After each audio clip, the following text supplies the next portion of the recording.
Alright you guys, this episode of Paradigm Profiles is called The Trickle Up Effect, How Wiretaps Exposed 1750. This story is based on a housing unit at the LA County Jail known as 1750 and what led deputies from Operation Safe Jails to place the entire unit under a mandated federal court order. I've talked about this housing unit in several of my past stories as it's been used primarily to house high-ranking Mexican mafia members and their associates. But before I get into the details of this story, let me just make something inherently clear to you guys. I always try to be as accurate and as concise in my profiles and stories as I possibly can. That's always been my objective, and I place a lot of emphasis on this.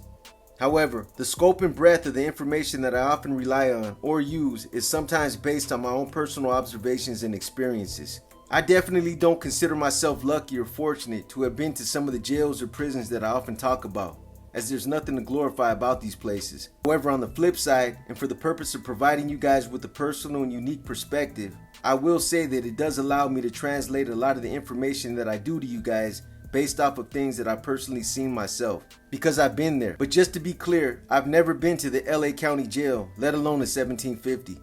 Most of the information I've been able to gather about 1750 has come from a variety of different sources who have provided me with these stories. Other information has been derived from things that I've read in the media or blogs that have been written by former inmates or deputies who had either worked there or who were once housed there. I just want to make this clear in the event I might get some minor things wrong with regards to the schematics or how 1750 operates. Like other content creators, trust me, I have my share of critics and naysayers, especially when I get something wrong. It seems like there's a never-ending supply of people waiting to correct me or say, "That's not true, you got your facts wrong. Your sources are feeding you bogus information," yada yada yada. One of the most critical weapons of mass destruction, so to speak, in law enforcement's arsenal to dismantle or curtail gang activity has been the use of covert wiretapping and other methods of electronic surveillance. This critical and formidable tool that's been utilized by law enforcement and its attempt to derail these groups has involved a long laundry list of illicit criminal activity. The entire gamut of criminal conspiracies, such as drug dealing, extortion, witness intimidation, drug smuggling, taxation, racketeering, assault, and murder. Quite a few of the stories that I've told you guys involved extensive wiretaps, surveillance videos, and jail-recorded phone calls. I've focused primarily on the Mexican Mafia, the Nuestra Familia, and other California Hispanic street gangs, but make no mistake about it, law enforcement hasn't discriminated or singled out just one or two of these groups. These types of investigations have been successfully used against a number of different gangs and criminal organizations. They've ranged from everything from outlaw motorcycle groups, Crips, Bloods, white supremacy groups, to Mexican and Colombian drug trafficking organizations. Wiretaps actually didn't become lawful until 1968. During that year, Congress authorized the use of federal wiretaps under the Omnibus Crime Control and Safe Streets Act. This was passed into legislation shortly after the 1963 assassination of then President John F. Kennedy. However, being that California has always been one of them states that's kind of played by its own set of rules, California wiretaps weren't really regulated into California law until 1988. I don't want to get too deep off into all the legalities and all the legal mumbo jumbo, but this was signed into legislation by then California Governor George Deukmejian. This was known as the Presley-Philando-Eves Wiretap Act. Initially, this was regulated under a strict set of guidelines and rules. Cops couldn't just get authorization from a magistrate anytime they got the itch or when they felt like they had a criminal case. They had to show just reasoning and probable cause. A year later, in 1989, an addendum was added to the California Penal Code, which authorized wiretap interception and provided a detailed structure for wiretap implementation. Law enforcement officers who were authorized to perform these wiretaps were obligated to follow strict procedures or risk having their cases tossed out for violating people's constitutional rights. It was different back in the 70s, 80s, and 90s. Because of all the political activists and the political push by all the watchdog groups, people were a lot more conscious about any infringement on constitutional rights and the civil freedoms that were supposed to be guaranteed. For example, law enforcement entities only have a limited amount of time to eavesdrop on someone's private conversations. They can't just keep listening until they eventually hear something criminal. There's time constraints that they have to follow. When intercepted communications seem to have gone dormant, meaning there's no presence of criminal activity, at some point they have to abort that investigation or find criminal activity justifying standing elsewhere. Or they'll just perform one of their dirty maneuvers to initiate activity. They'll do what's been referred to as tickling the wire. This is when cops will deliberately arrest someone or conduct a traffic stop on the surveilled individuals for the purpose of causing them to increase their communications. The analogy is similar to smacking a beehive. What happens? The bees go into a frenzy, and this causes them to go into attack mode.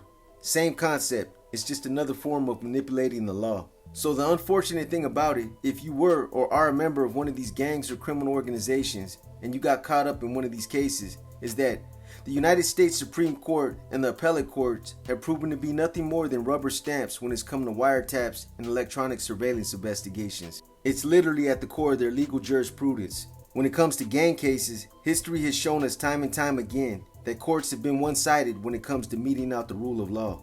Both of these courts have ruled that despite the rights enumerated in the U.S. Constitution and the Bill of Rights, that people have, in some instances, a limited right to privacy. Prior to 9/11, the right to privacy in one's own home and communication between private parties was carefully protected and strengthened in court decisions over the years. Any infringement or intrusion was vigorously protected. However, this wasn't and hasn't always been the case when it's come to law enforcement. Some people have argued that this balance has to be given to law enforcement because of the heightened sense of concern since 9/11, but this has just been the excuse that's justified these courts acting as rubber stamps. So despite what you might have heard about Big Brother and the USA Patriot Act, the use of wiretaps by law enforcement hasn't been highly restricted or tamed down with constitutional protections. Big Brother is definitely listening. The pendulum of justice has always been swayed to favor and protect the integrity of these high-profile wiretap cases. This story or profile on 1750 and how wiretaps and electronic surveillance was utilized as a go-to tool by law enforcement will shed some light on this and allow you to draw your own conclusions. So following the Rodney King riots on April 29, 1992, race riots broke out between African American and Hispanic inmates throughout the LA County jail system. If you guys remember this when it all happened, it actually spread to the California Department of Corrections and then out to jails and prisons in Las Vegas and Arizona. These riots were orchestrated and organized by the Mexican Mafia members who were at that time housed in the LA County jail. I'm not sure exactly how long this all lasted for, but I know it was for at least a couple of years. In January of 1995, Operation Safe Jails and the Special Investigation Bureau identified an inmate by the name of Paul Shorty Ramirez, an associate of the Mexican Mafia, as one of the main instigators of a particularly bad riot that broke out in the Peter J. Pitches Detention Center. Sureño inmates were receiving their orders from authorized llaveros like Shorty, whose authority and direction came from Mexican Mafia gang members isolated in the security housing units like 1750. These llaveros had open lines of communication in 1750 where the Mexican Mafia gang members were being housed. Huilas or kites were circulated through jail trustees, court movement, or were hand-walked over by corrupted deputies who the Mexican Mafia had in pocket. What wasn't circulated on paper was relayed through three-way phone drops or burnout numbers that were operated by their secretaries. This is where it obviously started to get interesting, as this is where officers from Operation Safe Jails and the Special Investigation Bureau began implementing wiretaps. The orders were transmitted from the row of telephones in Unit 1750 and passed to third parties like gang members' wives and girlfriends on the outside. Not only did these Mexican Mafia members order riots, but they also orchestrated drug deliveries, extortion, gang taxation, and even murders. Unfortunately for these officers who were responsible for quelling this conflict and for regaining control of the jail, the phones in the LA County jail facilities, like the phones in other county, state, and federal detention facilities, weren't routinely monitored. They were supposed to be, and in fact, there's placards all over the phones that even lead inmates to believe that they are strictly monitored. But that's just not the case. Throughout the years from the mid-80s up until the mid to late 90s, I had been to several different county jails in different parts of Northern California that basically shared the same network of phones used in all the jails and prisons. They were all under the same network, and they were all the same blue phones. From San Francisco, Santa Rosa, Salinas, Santa Rita, Ukiah, San Mateo, Sacramento, Stockton, and all points in between. The phones and the network in these jails were the same. They all used the blue monitor phones, and like I said, they all claimed to be strictly monitored and recorded. But the truth in the matter is that most, if not all, were rarely monitored or recorded. At least not until something was initiated that then led to a specific group or a specific individual requiring scrutiny or closer monitoring. I know what I'm talking about because when I was at some of these different county jails and I personally used those blue phones that were supposed to be monitored around the clock, I not only engaged in a multitude of criminal activity, but I even gave someone a step-by-step blueprint insofar as how to smuggle drugs into that jail. And those recorded calls never became the basis for a criminal case. I never heard nothing about them.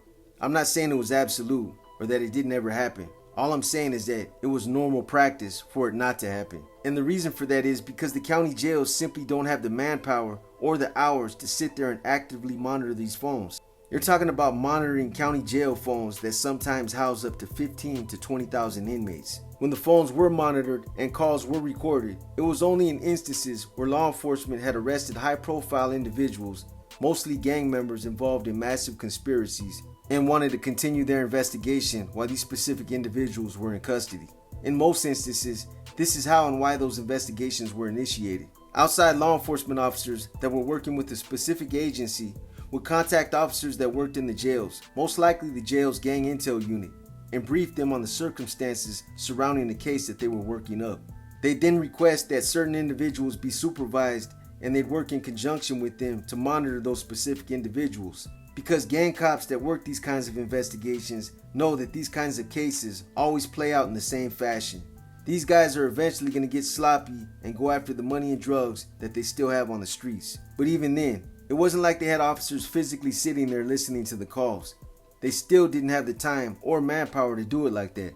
Instead, they just flagged certain numbers used by those individuals, and then they'd have all those calls burned onto a CD for the outside agency to pick up on a later date. That's how it was typically done. You get a handful of gang members that get swooped up on a big gang sweep or some kind of operation. 9 times out of 10, these guys are going to continue trying to control the streets from inside the jail, and they're going to try to maintain contact with each other on some level. It's protocol, and it's when they try to maintain that open line of communication that they fall or walk right into the wiretap traps that have already been set. Like I said, one of the major mistakes that a gang who's been swept up off the streets always makes is that they try to continue collecting all the money and or the drugs that were left out there when they got hemmed up. I know this because I even made this same mistake myself. They fall into desperation mode, and this is when they have a tendency to get sloppy. When I made this same mistake, this resulted in me and my co-defendants not only catching more cases, but we also got raided in the jail by the outside agency that was investigating us. They actually came into the jail with a search warrant and hid ourselves. At any rate, the LA County Jails Administration, along with prison gang detectives, devised their own approach for dealing with this ongoing reoccurring problem. They had to, because unlike most other jails in the state of California, the LA County Jail had a large influx of Mexican Mafia members that continued to circulate through the jail with frequent regularity. They were either housed there or they were in transit, based on the fact that this was their backyard. Some of the Mexican Mafia members that passed through 1750 when all this was going on were Lalo from Lomas, Fox from Michoacan, Indio from El Sereno, Cuate from La Rana, Chewy from V&E, Smokey from V&E, Little Man from Whittier, Woody from Compton, Mike Boo from Norwalk, Perico from Norwalk, Mosca from San Fer, Deadeye Eddie from V&E, and Pelon from EMH, just to name a few. So the use of wiretaps in the LA County Jail became prevalent in 1996. The jail had implemented it on other occasions in the past, but it was done with a lot less frequency. In 1996, the Mexican Mafia was extremely active on the streets of Southern California, as well as in the LA County Jail. For this reason, coupled with the fact that multiple stabbings, assaults, and drug smuggling were occurring in the jail, the Mexican Mafia and its leadership became the targets. Before the wiretaps were even initiated, the investigators already had an edge. First, they knew that the jail was being ran by the Mexican Mafia members housed in 1750.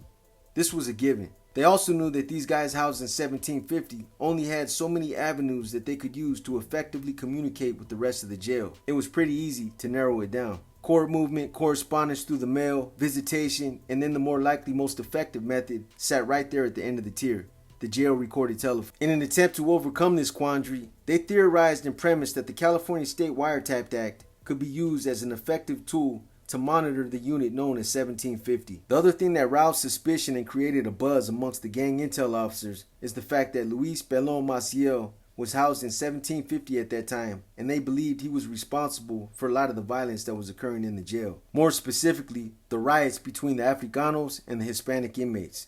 Keep in mind, the LA County Jail is a massive complex that consists of 8 or 9 facilities and has a legal housing capacity of 15,000 inmates. In 2015, when the jail was at its highest capacity and was severely overcrowded, there were 19,000 inmates in the jail, 4,000 over its legal capacity. The ones that I'm aware of are the Men's Central Jail, the Twin Towers Correctional Facility, the North County Correctional Facility, and then you got Pitches East, Pitches North, and Pitches South. Then the women are held in a separate facility called the Regional Detention Facility. As I said, these jails didn't have the manpower or the deputies to sit there and man the phones to monitor the inmates, so they created this body of staff for this specific assignment. They borrowed deputies from all over the jail, from court services, from Operation Safe Jail, from the Jail Investigative Unit, from Metro, and from their Fugitive Details Unit. They borrowed as many deputies as they could. The next thing they did was to contact the FBI for the purpose of borrowing some of their state-of-the-art electronic monitoring equipment. According to a jail auditing report that I read, the operation was almost over as fast as it had started. The cost of manpower and the cost of acquiring the equipment created an immediate financial drain. This apparently fueled some department opposition, especially from the bigwigs at the top of the food chain.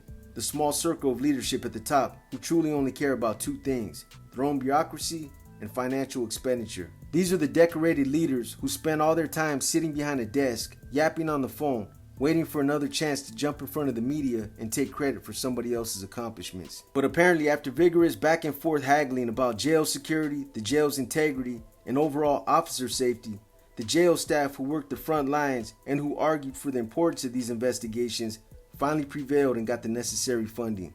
This cleared the red tape, and the wiretap investigations were finally put into play in 1996. When this was implemented, nobody but the staff involved knew about its existence. They were extremely tight-lipped about it. It was a secret squirrel operation. The inmates housed in 1750 had no reason to believe that they were all the subject of a major wiretap operation either. Why would they? They knew the phones were subject to monitoring and recording, but this was common knowledge amongst all the inmates. Once the investigators started tapping in and listening a lot more closer, they were soon bogged down with mountains of intercepted communications. They had to learn the lingo, the metaphors, the street slang, the coded words, and the Mexican Mafia's coded slang. This has often been referred to as carnival talk. When they started deciphering some of these recorded phone calls, the recordings actually stunned the investigators, even those expecting to uncover criminal activity. They couldn't believe how forthcoming and how open the communication was. It was almost like Pelon and some of the others in 1750 were talking so openly on the phones because they believed nobody was listening. A big mistake a lot of us have made.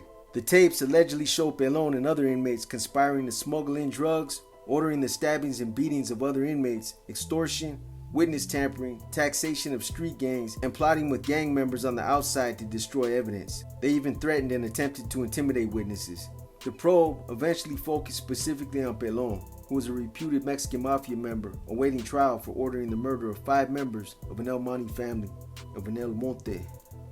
The probe eventually focused specifically on Pelon, who was a reputed Mexican Mafia member awaiting trial for ordering the murder of 5 members of an El Monte family, or should I say 2 gang dropouts, a mother and her 2 small children, one being an infant.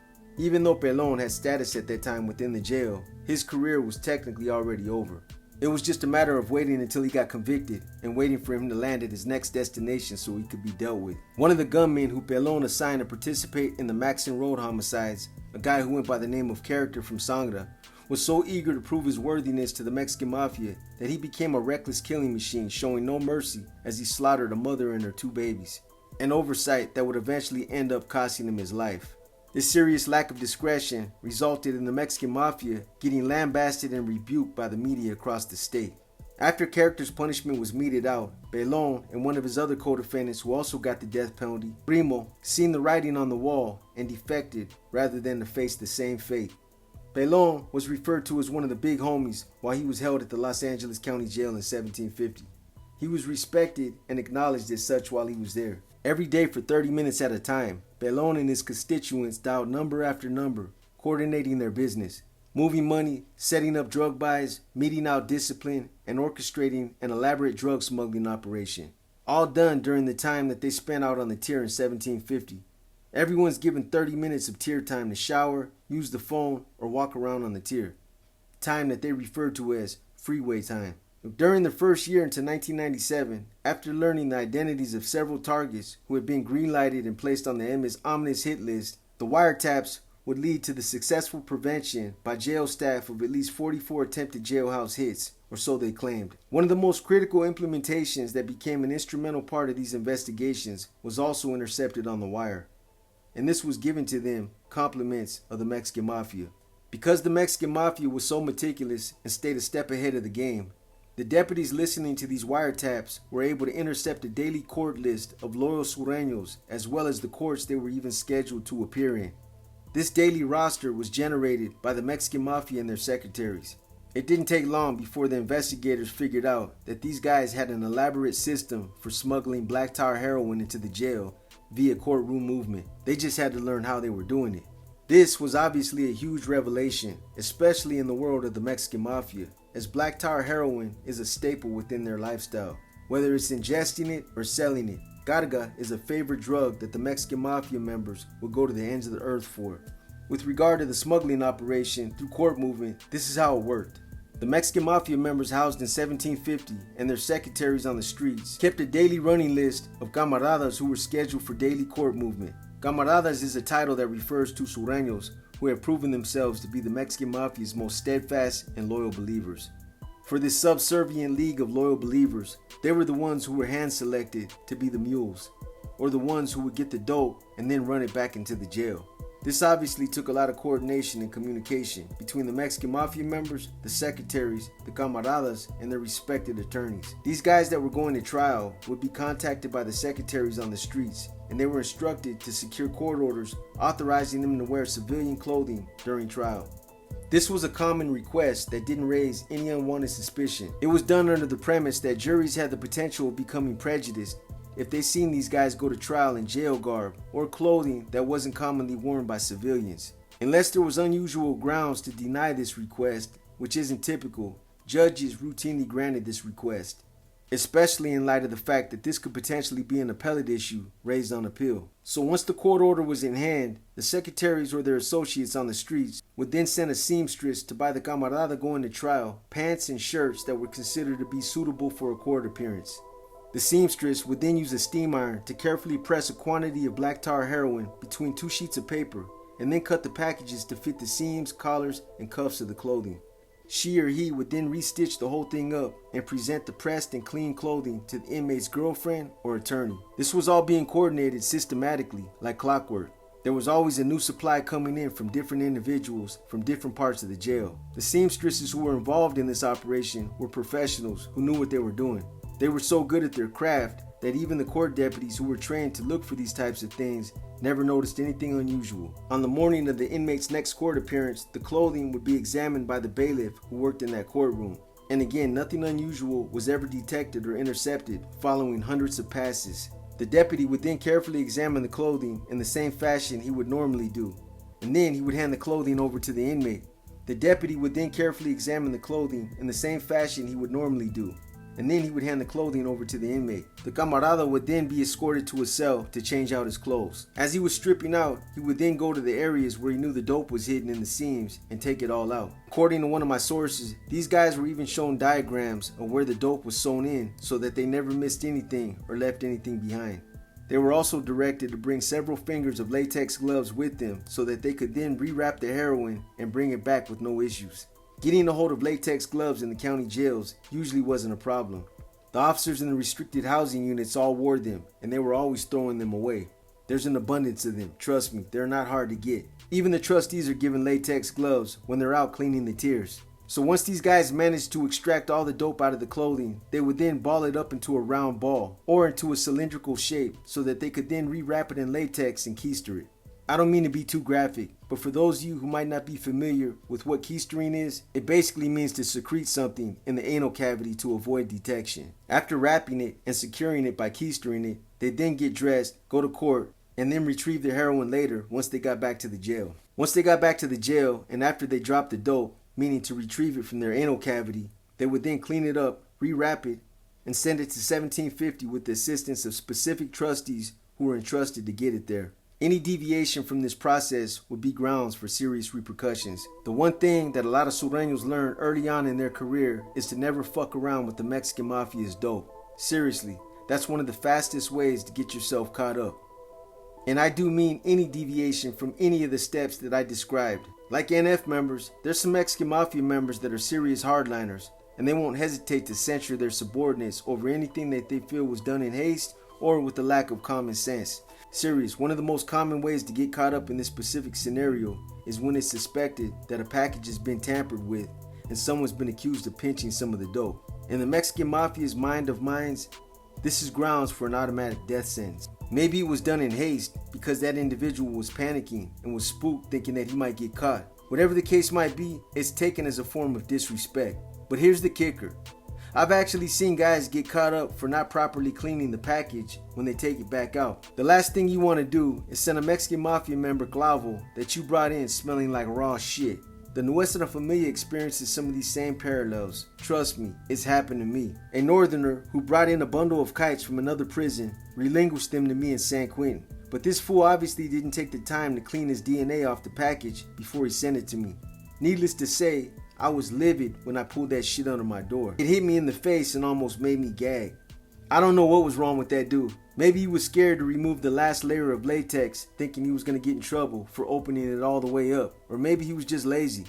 At any rate, I sent that shit right back to him with a one-time or a kite, giving him a good tongue lashing for being an inconsiderate idiot for sending me a package that reeked of his ass. After going in on him, telling him nobody had any desire to get that acquainted with him, and that this type of oversight could have got him in serious hot water, I told him to unwrap that shit, to air it out, put deodorant on it, and to rewrap the entire thing. As much as I don't want to admit this to you guys, this is a common misstep that happens a lot with younger guys who are still green and don't know better. So once these deputies became familiar with the whole smuggling process and how these guys were getting it in, they started intercepting huge amounts of the Mexican Mafia's black tar heroin. Package after package, they continued to intercept it until the Mexican Mafia eventually figured out that their pipeline had been compromised. They had probably intercepted more dope in that short period of time than the entire jail staff had recovered in the past 20 years prior. However, the wiretaps still revealed another part of the process that the deputies hadn't caught on to through their own investigation. Because there were Mexican Mafia members housed in 1750 who were now desperate to get more clavo in, probably because they were sick and going through withdrawals, there was a handful of them that started exposing another part of the route, dirty attorneys that were on the payroll.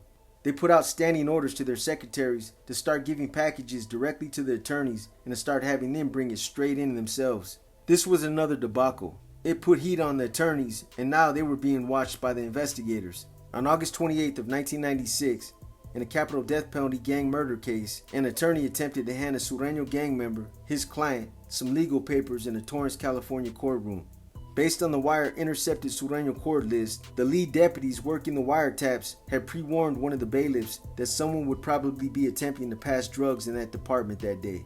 They had it dialed all the way down to the specific courtroom and the suspected Sureño who was supposed to be handed the dope. During the court proceeding, one of the criminal defense attorneys made an unorthodox pass. It was sloppy, probably because he was spooked. As soon as the pass was made, the deputy knew that this was it. While inspecting the paperwork, the bailiff found a lump of black tar heroin pressed between two legal pages that had been carefully glued together. Needless to say, the attorney was arrested for possession of heroin. I bet that attorney was sick as soon as the deputy grabbed the paperwork to inspect it. Time and everything else around him probably slowed down as he watched the deputy flip through those pages, knowing he was going to find it. And then once the DA, the judge, and everyone else in the courtroom found out what was going on, I'm sure he's seen his career go down the drain and knew instantly that he was going to jail. That was probably a cold situation to watch play out. But these investigations would still flesh out even more. Not only was there dirty attorneys, but there were also dirty deputies who had been compromised as well. In another case, a video surveillance camera was secretly set up in a courtroom holding cell for female inmates. The camera was placed there inconspicuously after credible information was intercepted that drugs were expected to be delivered to that particular holding cell. Again, they had this dialed in all the way down to the specific holding cell and the female inmate who was supposed to be the recipient. This was after getting tipped off with more credible information. Instead of catching the suspected drugs coming in, the investigators were in for a bigger surprise, and this was something they definitely weren't expecting. As they sat back and monitored this camera, they observed a courtroom deputy enter the holding cell and approach the female inmate. They watched the deputy closely, being careful not to miss the pass, but the pass never came. Instead, they watched as the deputy and the female inmate commenced to having sex. At first, they couldn't believe what they were watching, but then again, they also understood that this happens more frequently than people might think. Later, however, they found out that these sexual interludes were actually part of the bigger operation, and that this was being coordinated through the female inmates. It worked like this. Mexican Mafia female associates held in the women's Sybil Brand jail facility would call on an unmonitored phone the court deputy's desk. They would tell him that they had a new girl who wanted to have sex with them. Then they would give the deputy the inmate's booking number, and the court deputy would request her for a court appearance in his court the following day. Since she really did not have an appearance, she would remain in the holding cell until she was alone. The deputy would have sex with her in the cell and then leave the payment, a small amount of drugs for her and the girls at Sybil Brand. This particular deputy just so happened to be a 20-year veteran who was within a couple of years of retirement. I know this was something he'd come to regret for years. But this was sloppy, and too many of the women at the Sybil Brand jail facility knew about this. He was knocking down any of the women at that facility that wanted it. I wonder what he did when one would occasionally show up with no teeth. I'm sure that on occasion, there might have been a handful of decent-looking women who get arrested and who go through the jails. But trust me, the county jails are probably the last place you want to go looking for your significant other. But it's pretty sad that this deputy had to go to the women's county jail to get his rocks off.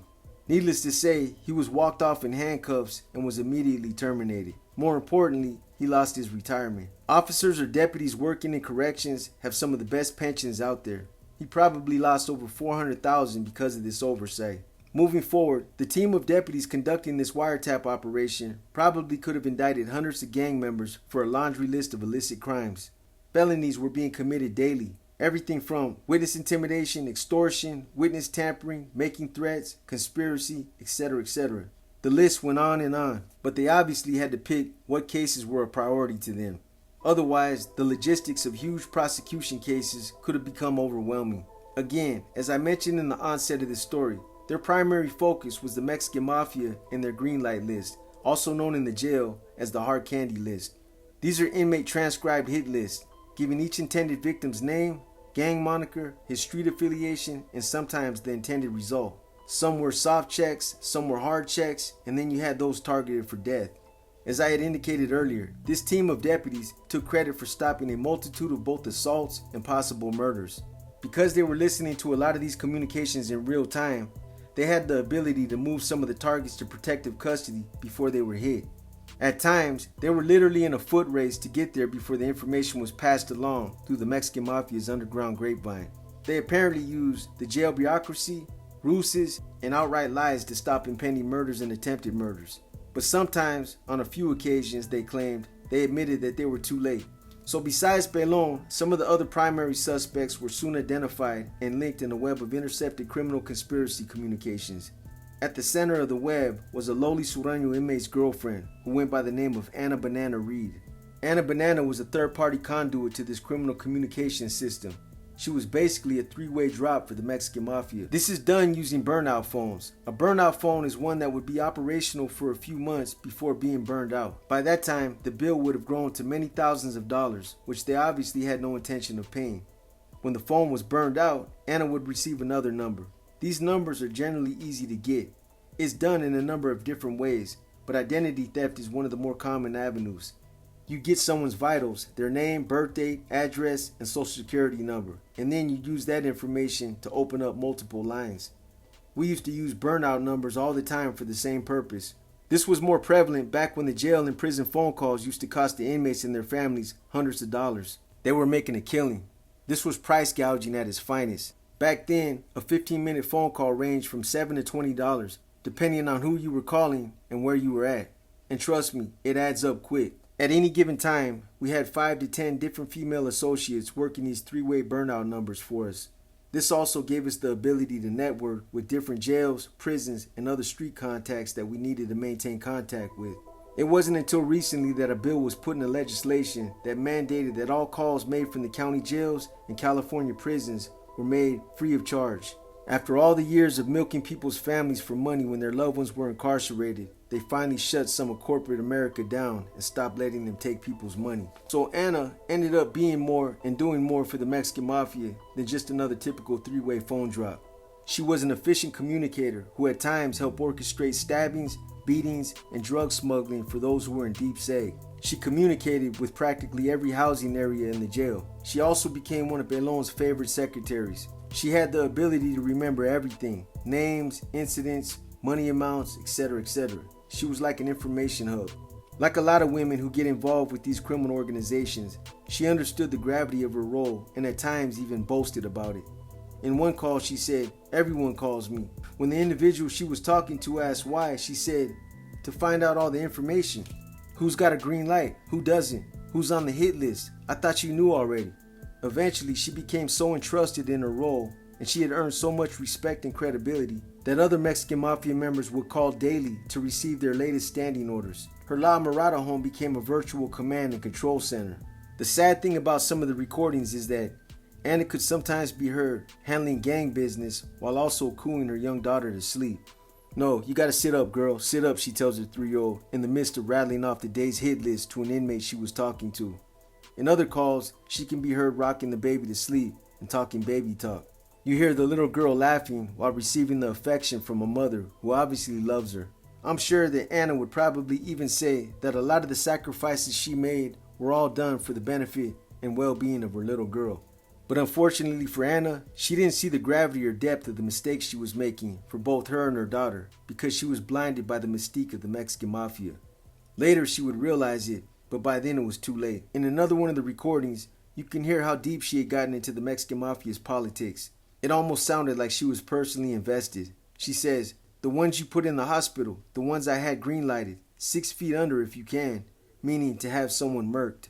In another call, Anna informed Pelon that an inmate was claiming to be a Mexican Mafia leader and that he wanted the tobacco and money that high-ranking gang leaders are supposed to receive.